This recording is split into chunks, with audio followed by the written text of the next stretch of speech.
Salut les tunines, c'est Loïc, j'espère que vous allez bien. Aujourd'hui on se retrouve pour parler de Naruto. Et comme j'ai vu que la première vidéo que j'avais faite sur les incohérences de Naruto vous avait beaucoup plu, j'ai décidé d'en faire une partie 2 aujourd'hui. Alors avant ça, si c'est pas déjà le cas, je t'invite à t'abonner à cette chaîne YouTube, à activer la cloche des notifications pour pas louper les prochaines vidéos. Un grand merci à chacun d'entre vous parce que maintenant on est plus de 5000 sur cette chaîne YouTube, c'est franchement énorme, ça me fait super plaisir. Et n'oubliez pas qu'aux 10 000 abonnés, on passe enfin le rang de Jonin.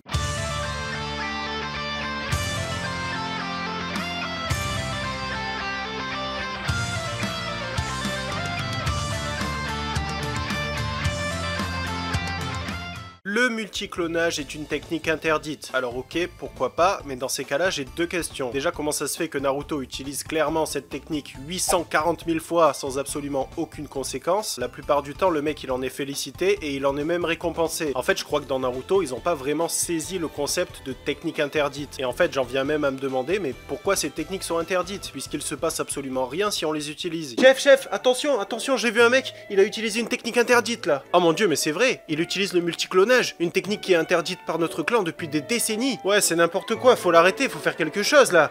Hein? Faire quelque chose? Bah non, pourquoi? Bah je sais pas, il a quand même utilisé une technique interdite, c'est pas rien.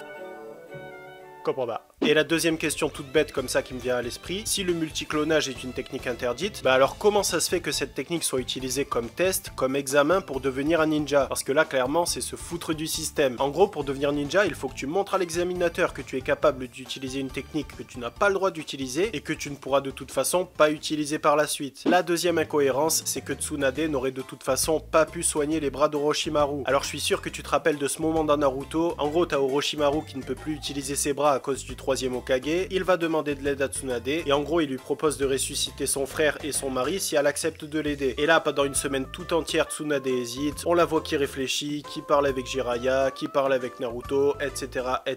Alors qu'en fait techniquement la question ne se pose même pas parce que Tsunade n'aurait pas été capable de soigner Orochimaru. Et la raison à ça est très simple, c'est que la blessure d'Orochimaru c'est pas seulement une blessure physique. En gros l'âme des bras d'Orochimaru a été enlevée par le Shinigami et à notre connaissance Tsunade n'est pas capable de ressusciter les morts et de rendre l'âme à quelqu'un. En fait, clairement, la scène aurait pu se passer comme ça. Cette blessure dépasse largement mes compétences médicales. Ah, ok.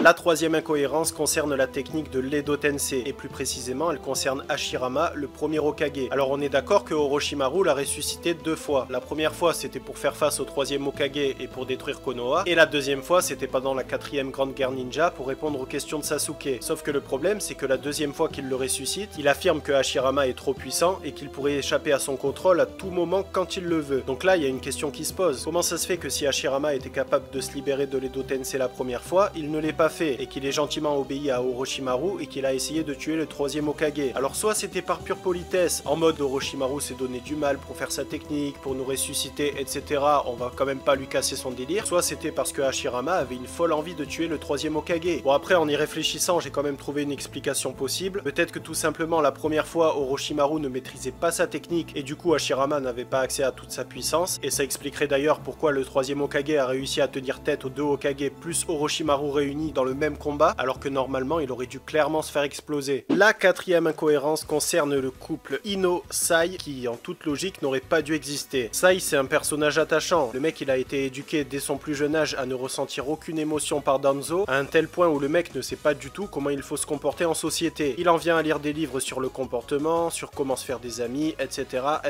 Et en gros dans un de ses livres, il est écrit que pour se rapprocher de quelqu'un, il faut lui donner un surnom. Alors il commence avec Sakura en lui donnant le surnom de Boudin. Évidemment Sakura s'énerve, elle lui envoie une grosse patate, du coup il renouvelle pas son erreur avec Ino, cette fois il décide de dire le contraire de ce qu'il pense, et c'est là qu'il appelle Ino beauté fatale. Sauf que le problème c'est qu'à ce moment-là, Sai a dit l'inverse de ce qu'il pensait, donc s'il a dit beauté fatale à Ino, ça veut dire qu'il l'a trouvée très moche. Donc du coup on se demande pourquoi il est sorti avec elle quelques années après. Peut-être que tout simplement, il a vu dans un de ses livres qu'il fallait se marier avec quelqu'un pour donner aux autres l'impression qu'on est normal, pour se faire apprécier, etc. Inoji, 気分転換に鳥獣戯画をやってみるかい？ちょっとまだ私がイノジンに修行をつけてるところでしょ？ちょっと黙っててくれない？ Et enfin, la dernière incohérence concerne mon personnage préféré de Naruto, Gai Sensei, qui va utiliser la 8ème porte contre Madara. Alors là, il y a un gros problème qui se pose. On est d'accord que dès qu'on ouvre la 8ème porte, la seule issue c'est la mort. Mais du coup, le problème qui se pose, c'est comment Gai a pu développer des techniques alors qu'il ne pouvait pas ouvrir la 8ème porte pour s'entraîner sous peine de mourir. Tu vas peut-être me dire que Gai ne connaissait pas les techniques à l'avance qu'il a fait contre Madara, qu'il les a improvisées, etc. Mais le problème c'est que Lee connaissait le Sekizu. Comment Lee a pu connaître le Sekizu si Gai ne lui en a pas parlé? Donc en gros, soit Gai a des capacités de médium et il savait déjà les techniques qu'il pourrait faire avec la 8ème porte, soit c'est Lee qui avait des pouvoirs de divination, soit c'est tout simplement une incohérence du manga. Mais bon, malgré cette petite incohérence, on n'oublie pas ce moment extrêmement fort, extrêmement jouissif qu'on a connu avec Gai quand il a ouvert la 8ème porte contre Madara. Franchement, c'était exceptionnel.